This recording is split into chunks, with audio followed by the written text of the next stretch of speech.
Bonjour à tous. Aujourd'hui, nous allons voir une notion très importante en ressources humaines et communication qui est le document. Donc tout d'abord, le document, qu'est-ce que c'est?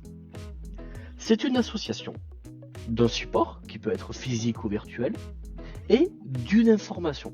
On veut forcément vous dire quelque chose avec un document. Mais c'est aussi un outil très important de communication, de coopération et de coordination avec vos salariés, avec vos managers, etc. Le document vous permet de communiquer et de vous entraider. Voilà pourquoi, avec le numérique, qui est à peu près partout maintenant dans nos organisations dans le 21e siècle, on a inventé la gestion électronique des documents, la GED, qui permet d'acquérir, de gérer et de stocker nos documents, et évidemment à la fin de le diffuser. Du coup, nous pouvons dire que la GED, c'est un ensemble de techniques qui vont vous permettre d'acquérir, de classer, de gérer, de stocker tous vos documents grâce à des applications dites informatiques. Par contre, maintenant que vous avez ce document, 3 piliers essentiels à connaître. D'abord, le document, il va falloir le partager. Il va ensuite devoir le mutualiser. Je reviendrai dessus très vite. Et enfin, le sécuriser.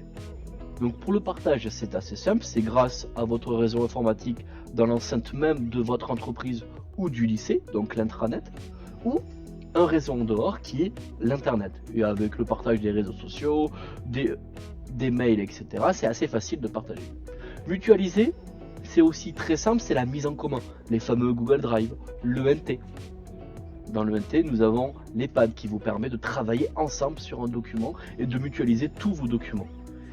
Et je ne sais pas si vous savez, mais vous pouvez aussi sécuriser vos documents en mettant un mot de passe, un droit d'accès, un antivirus, un pare-feu. C'est possible, clic droit, on choisit un mot de passe et vous bloquez. Tant que la personne ne connaît pas le mot de passe, elle ne peut pas ouvrir votre document. Et du coup, l'ensemble des partages, de la mutualisation et de la sécurité, ça va favoriser la collaboration entre les salariés en partageant tout leur savoir. Voilà en quoi le document est très important en RHCOM. J'espère en tout cas que vous avez compris cette vidéo. N'hésitez pas, si vous avez des questions, à revenir me voir. Je vous souhaite une très bonne journée et on se dit à très vite.